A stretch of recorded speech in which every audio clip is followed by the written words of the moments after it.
the bank. Hey, Brett, how's it going this week? Good, Ange. How are you? Good. Well, that means it's another episode of Money in the Bank, the personal finance podcast where we talk about all things related to personal finance, and then we lose all of our listeners with a single episode. Fair disclaimer, we said it was going to be weird. So that's what happened last Wednesday. And now we're back for another Weird Wednesday. Weird One Part 2, yeah. I don't know if I'm going to keep calling it that, but we'll see what happens. Yeah, so are you ready for your trivia question? Or do you have one for me? Is it weird? No. Okay. Well then, how much does the average American spend on paper towel a year? Paper towels? I don't know, we buy it like once a year, and it's like $40. So people buying it one-off, probably $80? $120 a year on paper towel. All right. Yeah. Somebody's cleaning up their messes, I guess. With only paper towel and not actual towels that you could just wash and That's true. reuse.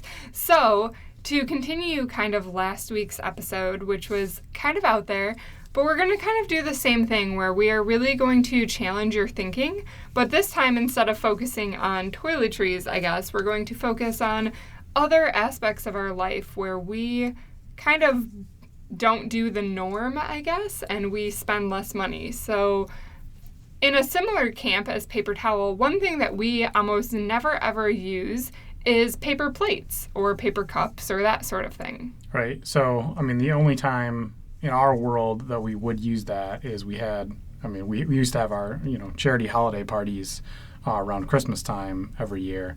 And when you have like 100 and something people coming into your house, then yeah, it's hard to do dishes for that. So that's the one case where we were like, yep, it totally makes sense to use paper plates. But other than that, even though we even had them in the closet, from that party, because we bought it obviously in a huge bulk amount, and we used them the next year also, we still never on a day-to-day basis, whether we were having a group of people over or it's just us or anything like that, we still never use paper plates. Yeah, so when we had 100 people over, I feel like the biggest reason we used paper plates at that point was not necessarily because, like, dishes are the devil, but because we didn't physically have enough plates to go around. So, like... By tenfold. Or by a lot, right? So, that's a good instance of, like, you need a lot of plates for, like, a couple days a year. So, you're not going to buy 100 plates or, a plate set that has that many because you don't need it most of the time. So in that case, paper plates made a lot of sense. But if we had like people over for dinner, even like up to, I think, how many plates do we really have? Maybe like we could have 10 people over for dinner, including ourselves. So 8 other people over for dinner. Yeah, I think we have a set of 8 and then what used to be a set of 4 until one of them just shattered sitting on the counter one day by itself. That was weird. So there's 3 of those. Yeah. So about a dozen somewhere in there. Plus, yeah. Plus extra bowls and stuff too. But right. So up until that point, we will just use regular plates and wash them. Oh, crazy. So not even with the dishwasher either. That's a whole nother category of things to do. Yeah, Brett likes to do dishes. I do. I feel like it's a little bit faster for me, and if you clean them as soon as you're like done eating, then food just comes right off. It's like no problem. So you know what it really is minutes. Even if you use the dishwasher, you like to rinse everything off first. So you're like, well, at that point, I might as well just finish cleaning this. No, I mean, that's how my parents were, and the dishwasher we used to have, if you left food on it, like, the food would still be on it to some degree when you pulled it out of the dishwasher, so it'd be a total waste anyway. So that's just the model I grew up in. Yeah, no, same model I grew up in, actually. We used to, when I was a kid, my dad would have big cookouts every Sunday, actually, and we'd have up to, like, 30-ish people coming to our house on Sunday, and we still didn't really use paper plates. We would my dad had a lot of Corelle. That was like the big thing of the 90s. Yeah. And we would just use plates, and then I would, whip them up real quick when we were done. And we didn't have a working dishwasher for my childhood because my dad said, well, I had 3 dishwashers, and he would like point to me and my 2 sisters. So we washed our own dishes, and it was just... And so I think when I grew up that way, it just became the norm. So for me, I never think like, oh, I I don't feel like doing dishes tonight, I'm going to use a paper plate. Like, that's just so far out of my realm of what I do that I never even think about it. Mm-hmm. So Yeah, you're more likely to just leave the dish in the sink unwashed, right? I do not do that Just very often. Yeah, that's true. Not the sink, just your lunchbox. Just my lunchbox, yeah. So I would say dishes are one thing that we pretty much 100% of the time, unless it's a very odd circumstance, we use normal plates and we just wash them after dinner. And another area that I think we do this in is really any drink. So water, we don't buy like bottled water hardly ever. We just use a reusable water bottle. Right. And there was even a time like 2 years ago when we were in a situation where we needed to buy water from the store regularly, but we would just buy like 3-gallon, we would get like a 3-gallon jug from the thing at the store, fill it up at the store, and then just take that with us.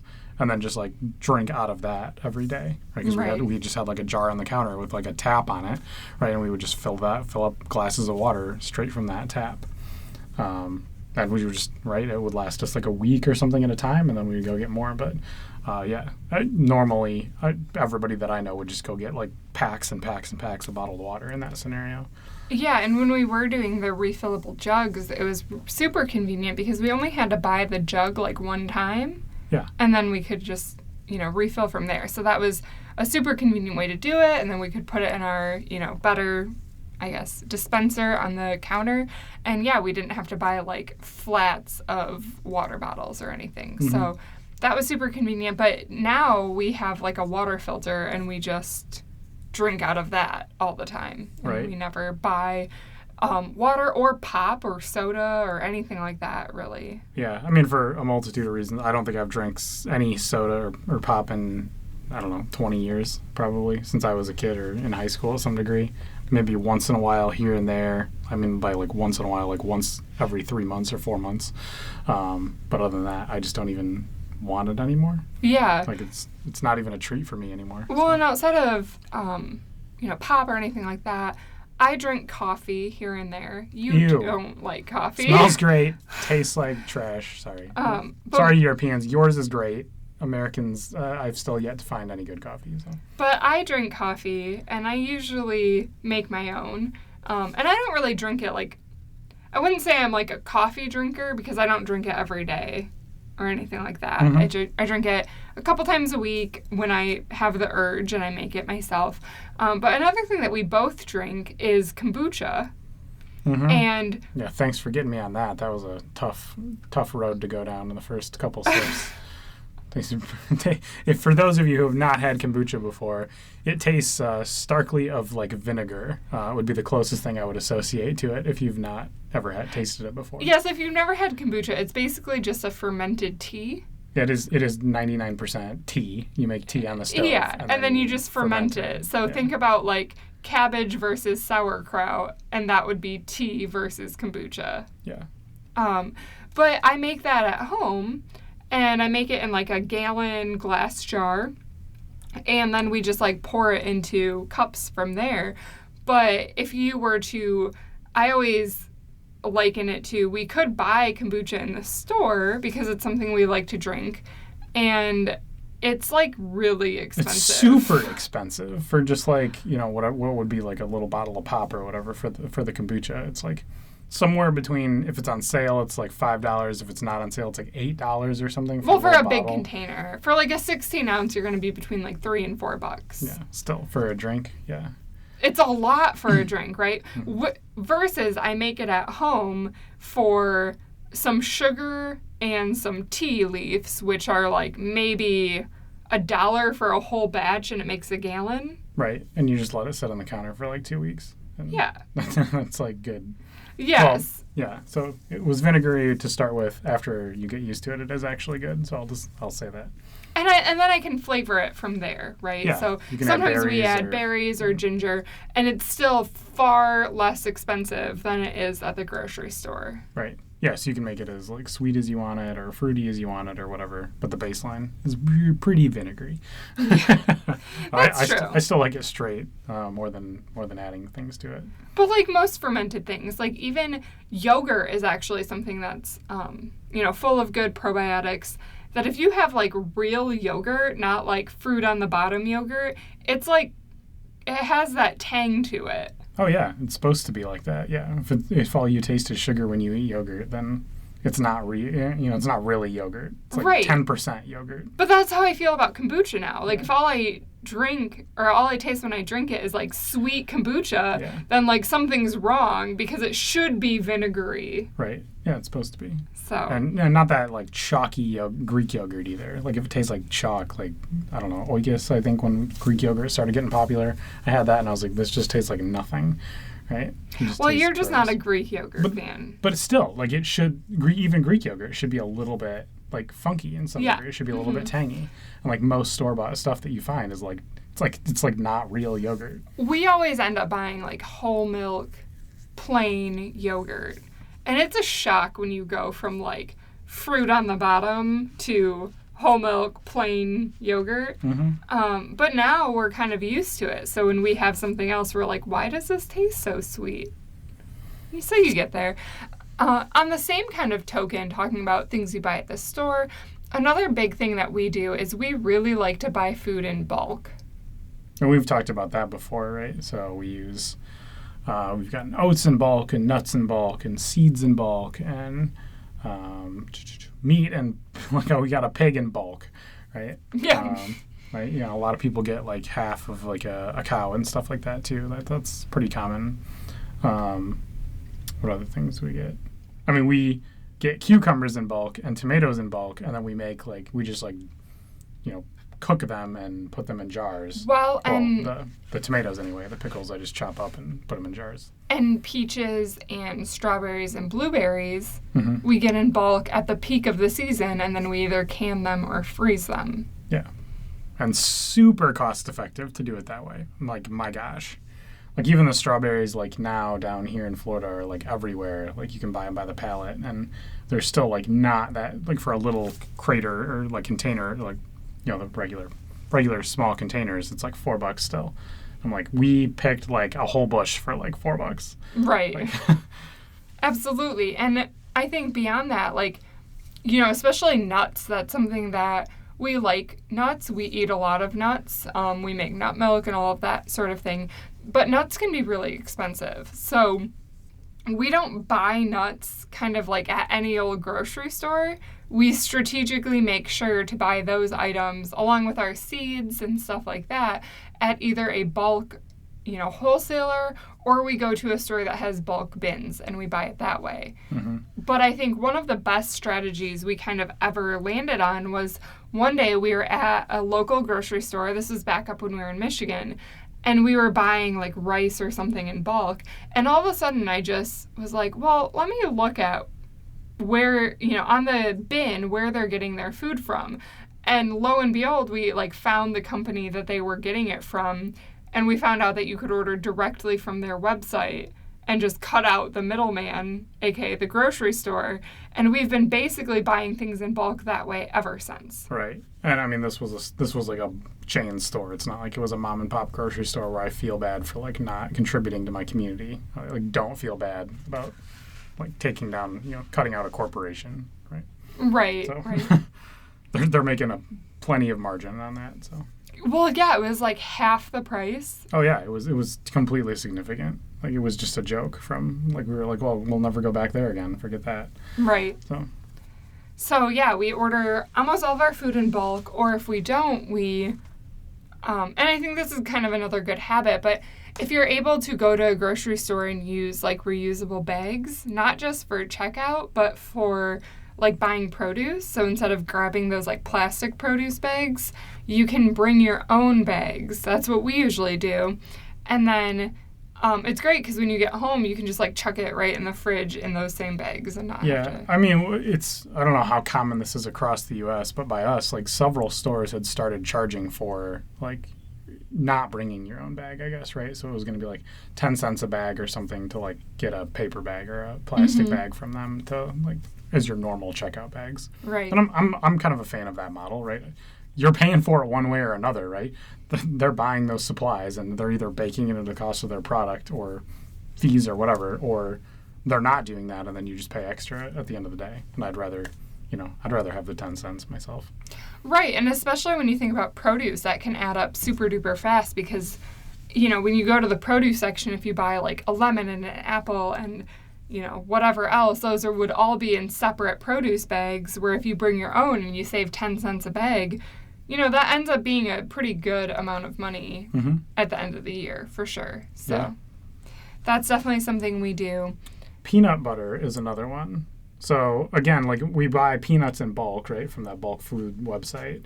And we were walking through the farmer's market last week or a couple days ago, and there was a guy there just like selling peanut butter. And I was just like, oh my God, this is the easiest thing to do in the whole world. Put peanuts in blender and turn it on for 3 minutes. And then you have like hot, liquidy, creamy peanut butter. You add a little bit of salt, and people can also add sugar to it. I've never needed extra sugar in mine. I don't need it to taste just like Jif or whatever, or Skippy. But there's no effort. I pour it into a jar and then I have peanut butter for like a month.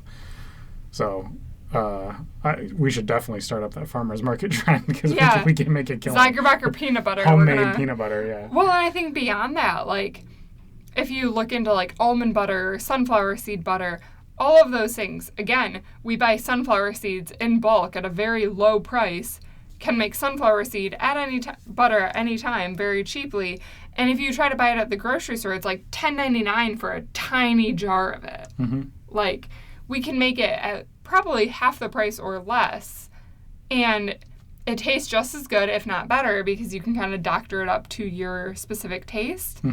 And it's super easy. And these are kind of the things, too, where, if you buy stuff in bulk, you can not only make that item, but you can make the byproducts of that item very easily. Right. And that's something everybody should look at. It's just like, if you're buying something that's like a small little thing, or it's a niche or super popular thing right now, like if avocado butter became a thing or whatever, right?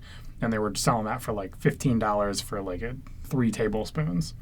Then you should just buy avocados and just like cram it into a jar and say like, boom, I got my own avocado butter, and that was like $1.50.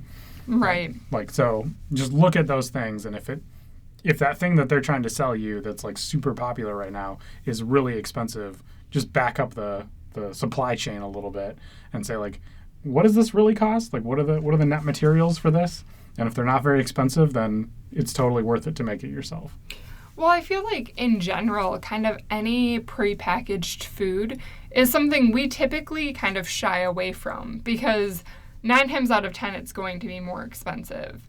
So another example I have from this is like vegetables. We just buy them as they are and we cut them up ourselves if we need to. But if you want to buy like minced garlic or carrot sticks or celery sticks or pineapple cubes, right? All of that becomes more expensive. Right, because prime example is you can buy the pre-sliced fruit trays or vegetable trays in a store. Like if you're going to go to a barbecue or something, you'd be like, I'll bring the fruit tray, right?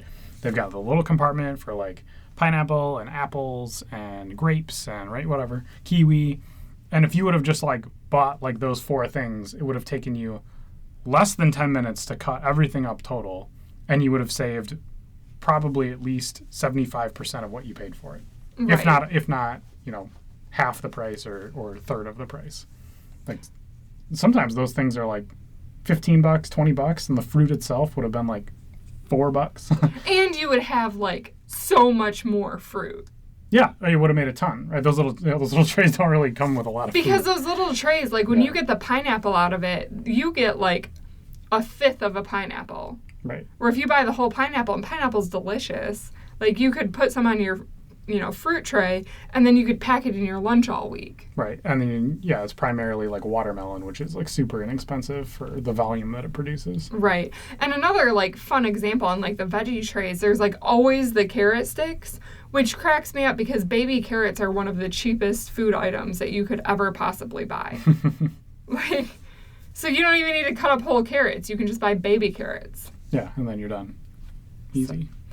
Yeah, and I mean, even outside of that, like, you know, there's so many things that, you know, like chicken noodle soup, like a can of chicken noodle soup, right? There's all of these things that are convenient, and I understand, like, sometimes you are at that point in life where you just need something easy and convenient to just heat up on the stove for dinner. Right. But if you're, another fun, good tip that we do a lot is, like, if you're making chicken noodle soup one time, then just make double, because it takes, like, not that much more effort to double a batch of recipe, and then you can just, like, toss half of that chicken noodle soup in the freezer so that someday when you need that quick, easy heat up dinner, you can just pull it out of the freezer. Right. Soups tend to freeze very well and thaw very well, obviously, because they're ready to go. Heat it up and boom, you're good to go. And you can make a ton of it, right? Yeah, and why not? Because a lot of time, too, you're like, oh, well, it only calls for, like, some of the celery or some of the carrots, right? And just throw everything in there. Like, just make more volume of it. Use all the chicken stock or vegetable stock or whatever it calls for. If it's chili, make double, you know, use all the beans. Use all the tomatoes or whatever. Add double meat if you want to do that way. And, right, just make more volume. Right, because that's actually kind of like those meal prep services like Blue Apron or HelloFresh. That's their whole market, is like, oh, we're going to let you make chicken noodle soup tonight, and we're going to send you the exact right amount of, like, celery that you need to make enough for, like, 2 people. And people buy into that because they're like, great, like, I don't want all this extra food. Well, instead of that, you could just make the extra food and toss it in your freezer.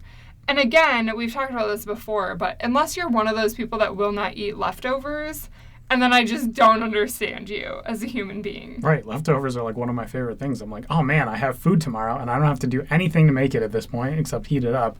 I'm so happy. Set my future Brett up for so much success. Well, and, like, especially with soup, I'm like, oh, it's going to be even more delicious tomorrow because all of the flavors kind of, like, meld together overnight. Even more, yeah, especially with chili, especially with chicken noodle soup and stuff. Any type of, like, Asian dish that uses, like, 4 or 5 different, like, sauces that we make. Yeah, those always get better with time. So, yeah, I don't know. That's I love leftovers. I can't even fathom. You can't even wrap your mind around somebody not liking them. Right. Okay, so we kind of talked about, you know, we use reusable bags when we go to the grocery store. We don't buy processed food. We don't use paper plates or, you know, plastic bottles hardly ever. Are there any kind of other quirks that you can think of that we do that now to us seem, you know, super duper normal? Of course, this is the way it is, but maybe to other people, it's not something they have really thought of much yet. Yeah, before I transition to that, though, there's 2 more things I was thinking about while you were talking. Things that we make that are more expensive in the store. One is granola, which is super cheap to make. It's oats and, like cinnamon and, like, maple syrup and, like, a bunch of things that are, like, not that expensive. And you just bake it for, like, 20 minutes? Right. And then it comes out and, like, super delicious, like, super easy. And in the store, it's, like, way more expensive than it should be. It should not be, like, 5 times the price of, like, what a container of oats would be.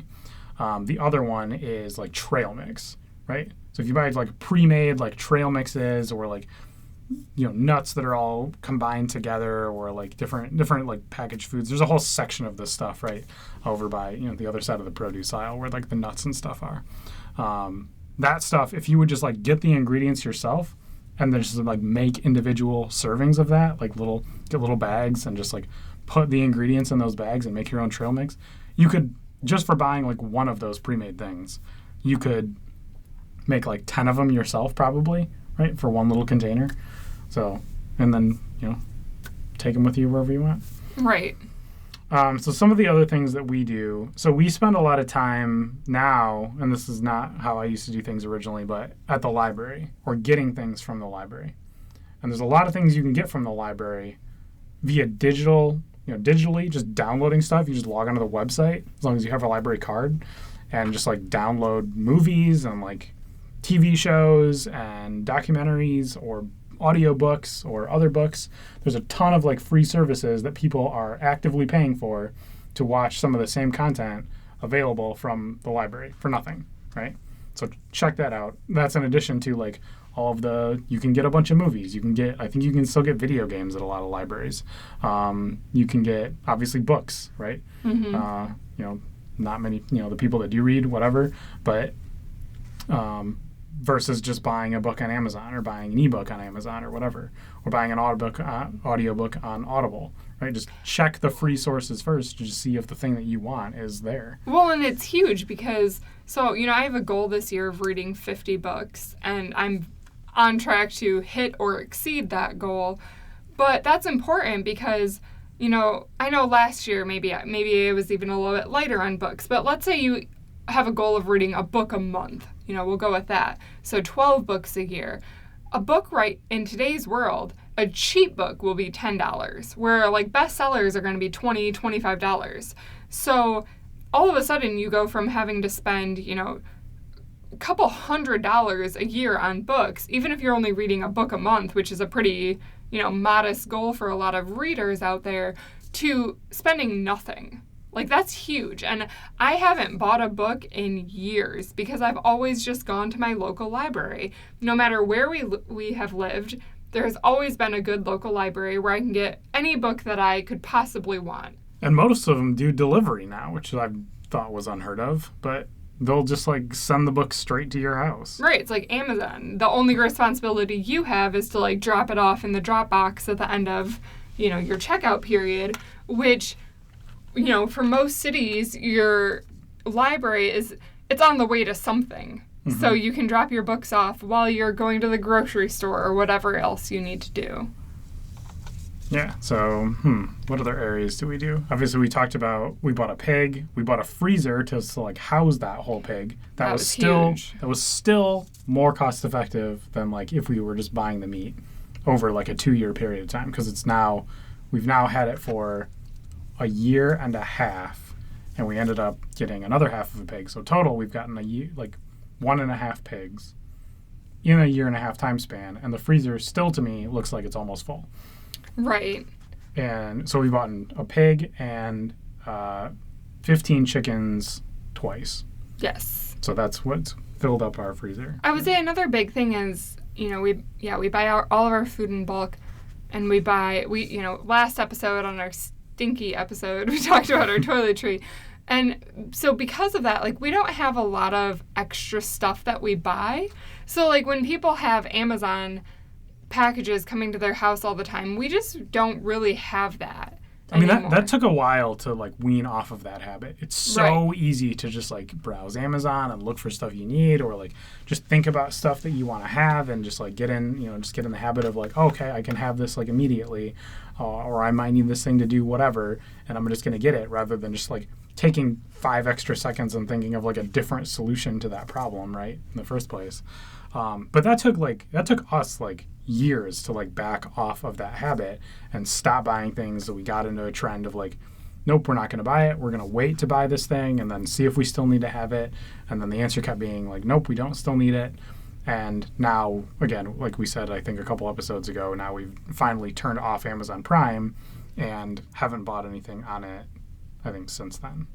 Right, but I think that's important because not just Amazon Prime, even we don't go to stores just to browse, to look for things to buy. Right, yeah, we're not like the got to keep the malls in business type people either, right? But like we're not, when we say we're not buying it from Amazon, we're just not buying it. It's not like we're going to the grocery store here or the local shop here, or like, I think the last thing we actually bought off Amazon was nail trimmers for our dog's toenails, right?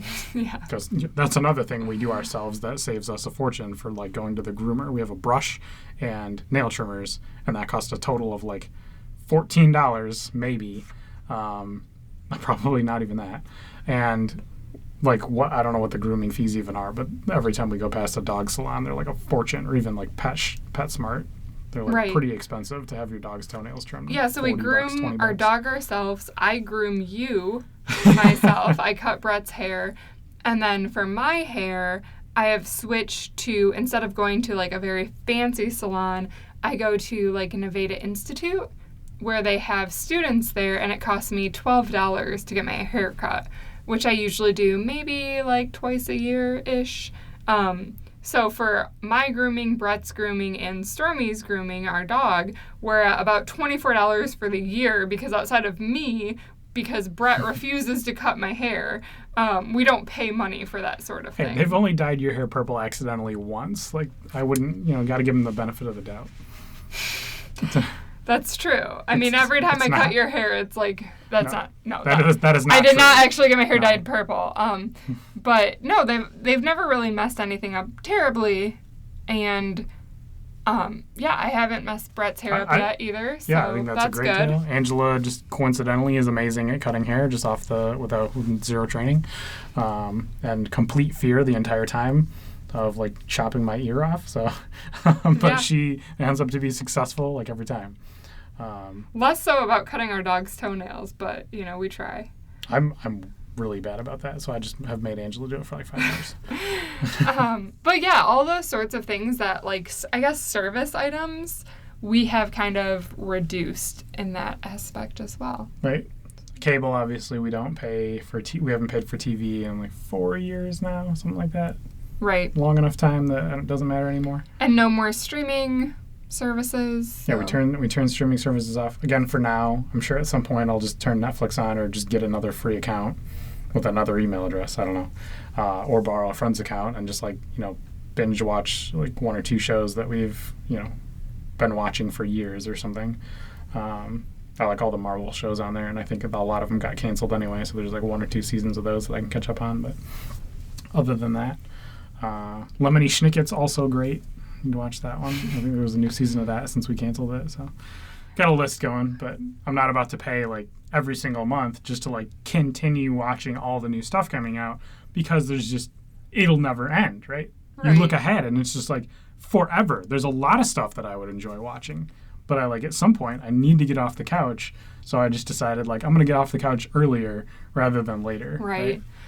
Okay, so this episode, we should wrap it up soon. So why don't we each say our number one kind of favorite thing that we do to save money that maybe not all of our listeners are currently doing. So I can go first, and I do think, this is kind of challenging, but probably my number one thing still that saves me the most amount of money is, and this we didn't talk about in this episode, but it goes back several episodes that we've talked about this quite a lot.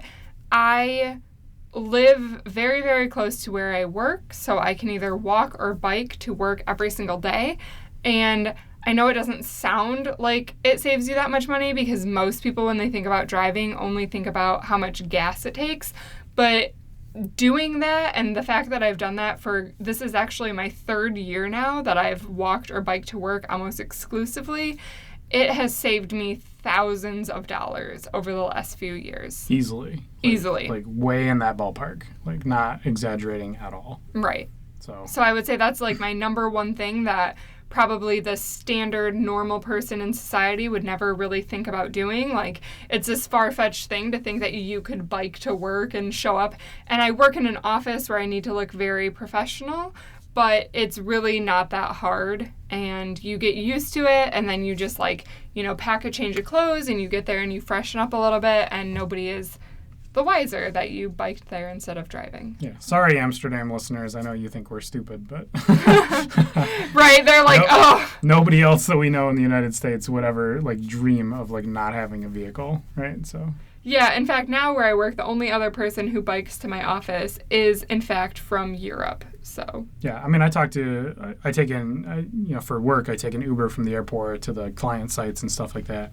And a lot of the time, and I talked to somebody the other day, and he's like, yeah, I grew up in New York, and, I got a car when I was 16, and never in my entire life did I ever, even consider not having a car. And I was just like, you totally could have. He's like, I lived in an area where I never really needed to drive, but, that's the way it is. And now I'm in Florida in another area where, I could never dream of not having a car. But he was saying he spent an hour and a half every night if he got home at the wrong time just looking for a parking spot. And I'd rather die. He just looked back on himself and he was like, what a stupid thing to do. Right. Like, so, I mean, and that happens every day. Like in Chicago, in New York, in San Francisco. And even here in Florida, like Brett hears me rant all the time, but Florida traffic is like next level terrible. The highways. And people choose to live far away from where they work instead of living close to where they work and being able to walk or bike in. Right. Just to get like 30 miles away here, it takes like well over an hour and a half. Well, I mean, I was recently just at a friend's house that was 12, 15 miles away, and it took me 45 minutes to get there. Like, it's ridiculous. That wasn't even the highway. That was just all the city streets on a Sunday afternoon at like 2 o'clock. Yeah. Yeah. Real good times. Real good. Okay, so Brett, I said my favorite thing was not driving. And so to save money, what's kind of your favorite thing that maybe not is a societal norm that we do? So something that's, I think, less of a norm today, but like I really like when you save us money by painting our house.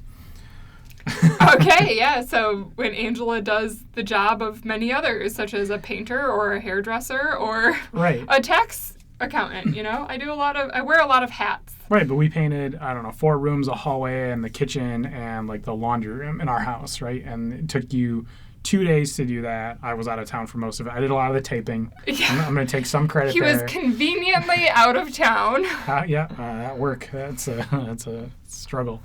But it's stuff like, all right, so it's doing things around the house. It's, we built our own bench, right? We've talked about that before for our kitchen. So we had like a little banquet area like around our table, like a breakfast table kind of a deal. Pretty sizable one. Did our own cushions and everything. So that was completely brand new. Never done that before. Doing any kind of like sewing or like patchwork. So like if you're like my jeans got a hole in them one time, like Angela like sewed those back up. I am really useless, let me tell you. Again, she sanded the bench too. Really giving you credit for this stuff. What other things do you do around the house?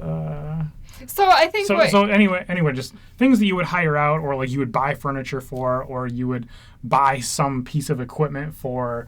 Like we dug up a trench in our backyard and buried like a bunch of PVC pipe to fix some drainage issues in our backyard, right? Like we could have hired some crew to come in and do that, or like we could have somebody do our landscaping, and instead, Angela was getting me a robot lawnmower for Christmas. That's a bad example. But again, save more money for something we would have paid for. So we found a better deal, found the right choice and the right answer for far less money, and it was a solution that worked for everybody. Yeah, so I think what you're really getting at there is don't be afraid to learn new skills.